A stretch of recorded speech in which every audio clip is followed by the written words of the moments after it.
They said the creature was too dangerous to keep alive. Commander Arthur Hansen didn't see danger. He saw a being pressed into a cage too small for its size or its mind. Alissium station floated above Narathos like a jeweled crown, all living metal and bioluminescent arches. Arthur stepped off the shuttle and felt the gravity bite just a little harder than Earth standard. His combat suit adjusted instantly, servos whispering as it compensated. "You are not home," the weight reminded him. "Atmosphere breathable," the station AI murmured in his ear. "Do not remove filtration. Local microbes will not kill you. They will make you regret every life choice you've ever made." Arthur almost smiled. Narathos was old, 50,000 years old enough to believe it knew how the universe worked and that humans were an inconvenience, not a factor. "Commander Hansen." The voice came from behind him, musical, controlled. He turned and nearly forgot himself. The Narathosian woman moved with predatory grace, blue skin etched with faintly glowing lines that pulsed like slow heartbeats. Her silver-white hair was braided in a style that spoke of rank, power, discipline. "I am Liaison Ira," she said, bowing slightly. "I will oversee your inspection." Arthur returned the gesture. "Arthur Hansen, Galactic Alliance Security Council." Her eyes flicked over him, not with curiosity but calculation. "The High Council has authorized access to all research facilities," she continued, "with the exception of sacred sites. And anything you don't want me to see." Arthur translated silently. They boarded a silent transport and glided through a city grown, not built. Living towers breathed softly. Transit tubes shimmered with moving figures. "You've had a long time to perfect this," Arthur said. 50 millennia, Era replied. "When your species discovered fire, we charted stars. And yet," Arthur said calmly, "you invited a human to inspect your secrets." Her glow shifted, subtle but real. The transport descended toward a fortified complex half submerged. In an iridescent lake, Ira's voice cooled. "There has been a containment issue." Arthur felt it then. Not danger, fear. Containment only exists when something is afraid of what's inside. The security presence was wrong. Too many guards, too tense. Weapons charged, fingers tight on triggers. Arthur had seen this posture before, on human stations, moments before something went catastrophically sideways. The containment chamber was vast, its ceiling vanishing into shadow. Scientists stood in clusters, whispering. No one laughed. No one relaxed. And at the center, Arthur stopped. The Leviathan filled the reinforced cage like a coiled storm. Serpentine, massive, blue, scales shifting with internal light, multiple limbs pressed against energy, restraints not designed for something that thought. Its eyes locked onto Arthur. Not hostile, assessing. "What is it?" Arthur asked quietly. "A Leviathan," Era replied. "An apex predator of our southern oceans." A Narathosian male approached, robes heavy with status, glow patterns sharp with authority. "Director Thalus," Era said. "This is Commander Hansen." Thalus barely acknowledged Arthur. "The beast killed 2 handlers. The High Council ordered termination at dawn." Arthur didn't look away from the creature. "What were you studying?" "Adaptations," Thalus said dismissively. "Pressure tolerance. Neural response." The Leviathan shifted suddenly. Scientists flinched. Arthur didn't. "Has it been fed?" he asked. Silence. Era hesitated. "It refused sustenance." "When did anyone last try?" Thalus's glow flared. "This is not a pet human." Arthur crouched slightly, lowering himself to the creature's eye level.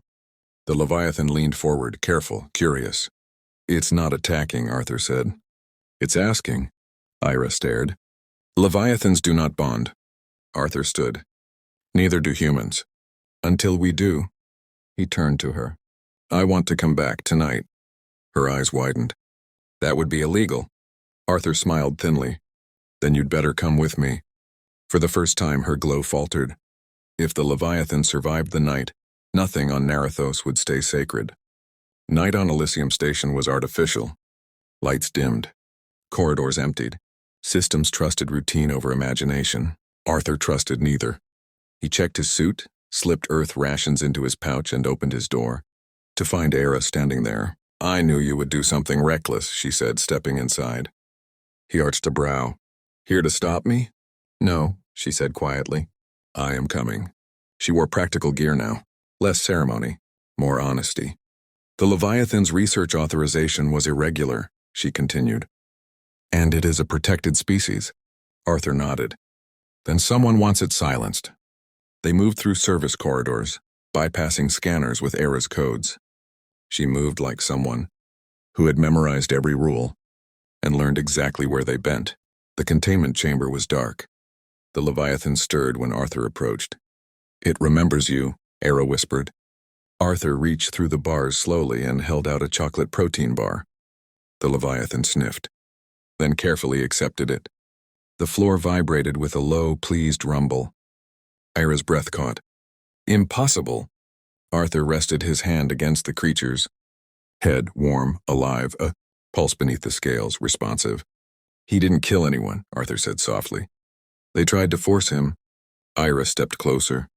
Her shoulder brushed his. We should free him, she said. That's treason.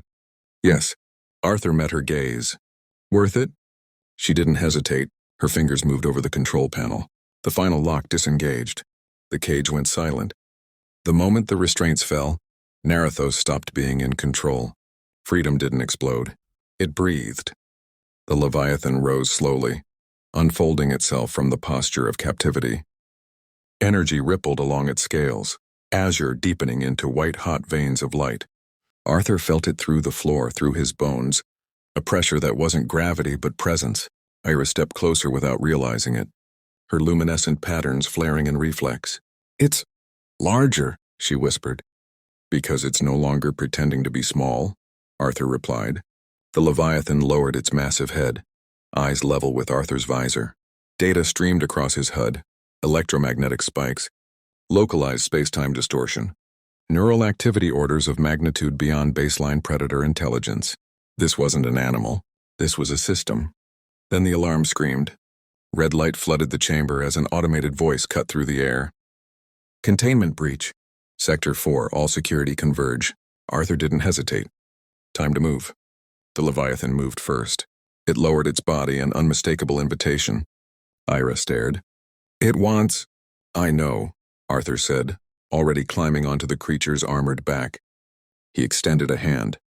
Trust me. She took it. The moment her fingers locked with his, the Leviathan surged forward. The world tilted. Gravity screamed. They burst through the chamber wall as if it were paper, debris vaporizing against a sudden, invisible field projected from the creature's scales. Security poured in behind them, too late. Blaster fire lit the corridor. Bolts bent, curved, disintegrated midair. ERA's voice shook. It's projecting a defensive lattice. Arthur grinned despite himself. Of course it is. They exploded into the atrium, moonlight pouring through the transparent dome. The Leviathan roared, not sound but command. The station shuddered in response. Director Thalos appeared ahead, encased in a towering combat exoskeleton. Stop them! He bellowed. That creature is property of the High Council. The Leviathan answered first. Light gathered. Released. The beam hit Thalos dead center. When the smoke cleared, the exoskeleton lay broken. Alive but humbled. ERA's patterns flared in shock. It's a guardian. Arthur felt it then, the shift. Narathos hadn't lost control. Ed had never had it. The Leviathan wasn't escaping, it was reclaiming territory. The Leviathan didn't flee into the lake. It stood its ground. Security forces hesitated now, weapons raised but useless. Every Narathosian present felt it, the old instinct, buried under millennia of hierarchy and obedience. This was something older than councils. ERA clutched Arthur's waist as the Leviathan turned, deliberately placing itself between them and the guards. It's protecting us, she said. No, Arthur corrected. It's judging them. The Guardian's glow intensified, patterns forming geometric harmonics that made Arthur's HUD glitch. The air hummed. Gravity warped subtly toward the creature. Then it moved, plunging into the lake with a force that displaced thousands of tons of glowing water. Arthur barely had time to brace. The cold hit hard, but his suit compensated. ERA adapted instantly, gill structures opening along her neck. The Leviathan sliced through the water like a thought-given form. They surfaced near the maintenance docks. Arthur's shuttle waited. The Leviathan slowed, allowing them to dismount. Arthur placed a hand against its scales. Thank you. The Guardian rumbled, low, resonant, affirming, then turned back toward the facility. It's staying, Era realized. To delay pursuit. Arthur swallowed. We'll come back. I know, the Guardian's eyes seemed to say. They sprinted for the shuttle as alarms echoed behind them. Arthur slammed the hatch closed and powered engines. Through the viewport, Narathos burned with activity. Warships launched. Ira's voice was steady but tight. They will declare you an enemy of the state. Arthur smiled grimly. Been called worse. The shuttle punched through atmosphere. Stars exploded into view. Then the alarms changed tone. Fuel cell integrity compromised, the AI reported calmly. Arthur swore. Of course. Ira exhaled slowly. Arthur, what did we just start? He stared at the stars. A correction. Saving one Guardian had just made humanity visible to something ancient. They drifted. Engines silent. Lights dimmed. Power rationed to life support and repairs. Outside, Narathos shrank into a blue jewel, already broadcasting outrage into the galaxy. Arthur ran diagnostics. Nanites need 14 hours. Era wrapped herself in a thermal blanket, her glow muted. Then we survived 14 hours. They talked. Not strategy. Not politics. Earth, Narathos, oceans, myths, guardians. They weren't weapons, Era said softly. They were answers, built to respond when something breached our oceans from beyond. Arthur frowned. From where? Before she could answer, the console chimed. A distress signal. Ira's patterns flared instantly. Guardian frequency. Arthur rerouted sensors. A massive prison transport drifted 2 hours out under attack by pirate vessels. And there's a human on board, Era added quietly. Arthur stiffened. Alliance? Unknown. They listened in. The name hit Arthur like a punch. Commander Vance, the transmission said. Arthur's jaw tightened. Rogue human mercenary. Ira looked at him. Then this isn't just Narathos. Arthur stared at the tactical display, watching the transport's shields fail. He reached for the controls. Ira didn't stop him. She only asked, what would a human do? Arthur smiled, dangerous, certain. Something reckless. He powered engines. The galaxy was about to learn there's nothing more dangerous than humans choosing sides. The chamber wasn't meant for mercy. Ethan could tell the moment the doors sealed behind them. The air was heavier here, older, laced with a pressure that made his teeth ache. Ancient glyphs burned faintly along the curved walls, pulsing in slow predatory rhythms. The creature pressed closer to his chest. Not in fear, in warning. Princess Saren walked ahead of them, armored heels striking the obsidian floor with deliberate authority. The alien council followed, their expressions carved from stone and doctrine. They had brought Ethan here to educate him, to explain why what he'd done was unforgivable. This is the Cradle Vault, Saren said, where your foundling was made. Ethan's jaw tightened. It wasn't made. It was dying. A ripple of irritation passed through the council. Saren stopped before a massive containment dais. At her gesture, the glyphs flared brighter, and the chamber awakened. Holographic projections filled the air. Creatures like the one bonded to Ethan appeared by the thousands. Larger, armored, bristling with power. They tore through fleets, shattered cities, stood against something vast and wrong crawling out of black space. These are sentinels, Saren said. Engineered apex guardians, obedient, bound, controlled. Ethan felt the creature shudder. And that thing, she continued, turning to him, was never meant to bond. Especially not to a human. So you abandoned it? Ethan shot back. Left it to bleed out in ruins? Silence. Saren's voice dropped. It failed its conditioning. It chose instead of submitting. The council murmured uneasily. Ethan looked down at the creature. It gazed back at him, not as a weapon, not as a tool, as family. You didn't fail, he said quietly. You survived. The glyphs around them began to flicker. Warning tones hummed through the vault. One of the elders stiffened. Princess. The Sentinel's biosignature. The creature lifted its head, and for the first time since Ethan had met it, the room felt afraid. The vault alarms wailed as ancient systems screamed a single, impossible truth. The Sentinel was evolving again. They didn't imprison Ethan. They isolated him. A transparent containment field surrounded the chamber now, separating him and the creature from the council's growing panic. Technicians scrambled. Priests argued. Saren stood frozen, staring at readings that should not exist. The bond depth is increasing, a scientist hissed. That's not possible. It's already past terminal thresholds. Ethan sat on the floor, back against the field. The creature curled against him, larger now. He could feel it. The weight. The warmth. The strength coiled beneath its scaled hide. What happens if it finishes evolving? Ethan asked. No one answered. Saren finally turned to him. Then control is lost, forever. Good, Ethan said. That got her attention.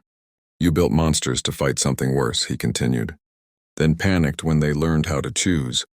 You don't understand what's coming, Saren snapped. These creatures were made to hold the line against the Devourers. Without obedience, they fail. The creature growled low, not in anger. In recognition. The lights flickered again, harder this time. The glyphs along the walls fractured, rewriting themselves around the creature's pulse. A technician shouted, External sensors spiking. Something just activated beyond the system edge. Saren's eyes widened. No, it's too soon. Ethan stood, placing a hand on the field. What did we just wake up? She hesitated, then spoke the truth. The enemy these sentinels were created to die against. Space itself seemed to twist as the station shuddered. Far beyond the hull, something ancient turned its attention inward. The creature rose beside Ethan, no longer small, no longer weak. The containment field shattered like glass, and the sentinel stepped forward. Standing between humanity and extinction, Saren whispered in horror as the sensors confirmed it. The Devourers were coming, and they were coming for Ethan. Evacuation sirens screamed through the station. Ethan ran, not away, toward the observation deck where stars bent and screamed as dark shapes tore free of folded space. The Devourers didn't arrive like fleets. They arrived like wounds. Saren kept pace beside him, armor scorched, pride stripped away. You don't understand what you're doing. I understand enough, Ethan said. You made weapons. I made a choice. The sentinel moved with them, each step cracking the deck beneath its growing mass. Energy rippled across its frame, reactive, adaptive, alive. The first Devourer struck the outer shields. They folded. Panic erupted. Saren stopped abruptly. If it fights unbound, it may never stop. Ethan turned to her, eyes hard. Then don't give it a reason to. He knelt, pressing his forehead to the sentinel's armored brow. Hey, he whispered. You don't fight for them. You fight for us. For yourself. The sentinel answered, not with a roar, but with a pulse that surged through the station and out into space. Human ships across the sector felt it. So did the Devourers. They recoiled, then adapted. Saren stared at Ethan, realization dawning. You didn't just bond with it. You changed how it thinks, she breathed. Ethan stood as the first Devourer breached the hull. No, he said. It changed how we fight. The sentinel stepped forward into vacuum, unafraid, and space itself braced for impact. As the sentinel launched itself into the Devourer swarm, Ethan realized the truth. This war wouldn't be won by weapons, but by who the monsters chose to protect. Space wasn't empty anymore. It screamed. The sentinel tore into the Devourer swarm like a living comet, its body shedding plates as new ones grew mid-motion, denser, sharper, wrong in ways physics couldn't justify. Each strike wasn't brute force. It was learning, adapting between heartbeats. Ethan watched from the fractured observation deck as human ships scrambled to form a defensive lattice. They were too slow, too conventional. The Devourers noticed. The swarm shifted, tendrils folding inward, reshaping themselves to counter the Sentinel's new attack patterns. Dark geometry wrapped around light, smothering stars as if testing the limits of reality itself. They're copying it, Saren whispered. They're not attacking blindly. They're studying. A Devourer split into three, its surface fracturing into weaponized reflections of the Sentinel's last strike. Ethan felt it then, a pressure behind his eyes, a pulse in his chest that wasn't his own.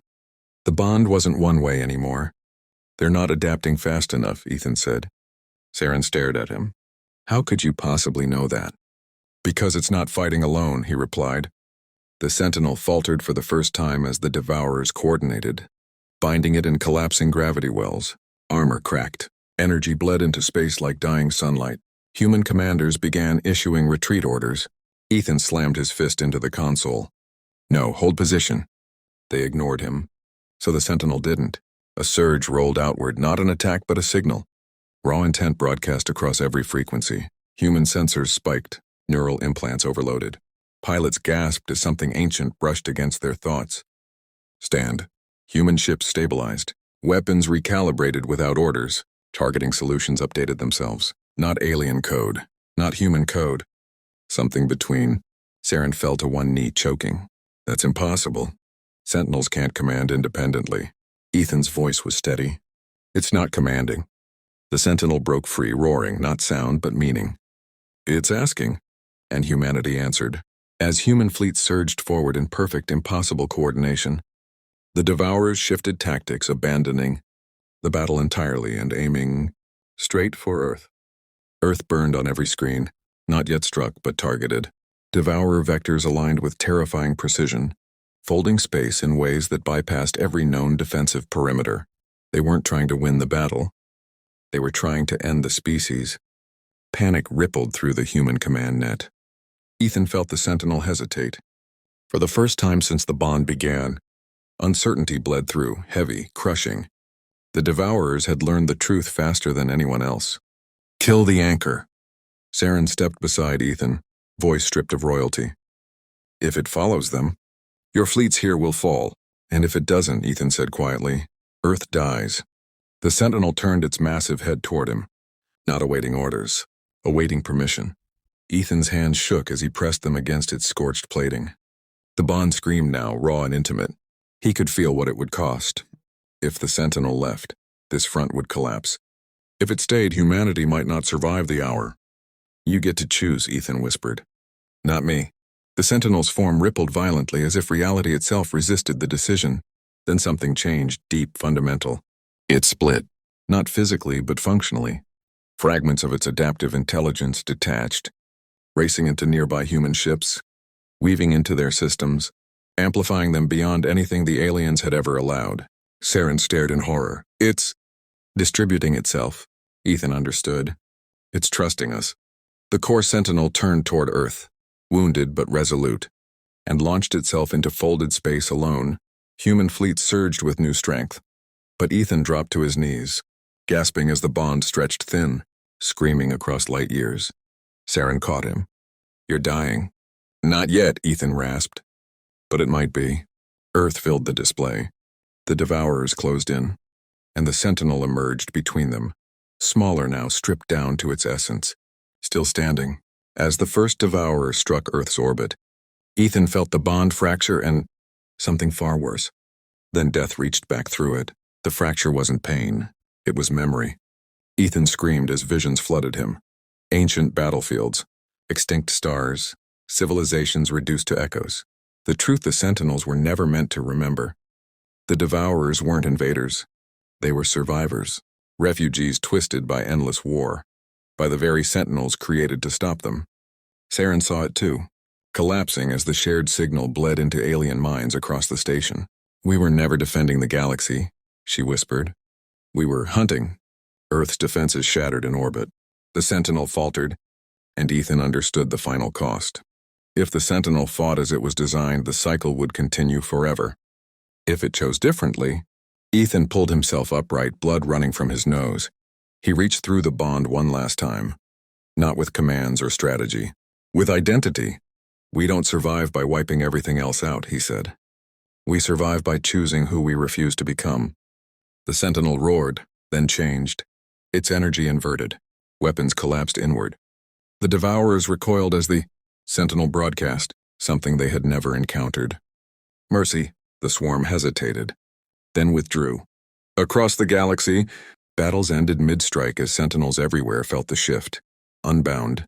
Awakened, no longer tools. Saren stared at Ethan in stunned realization. You didn't win the war.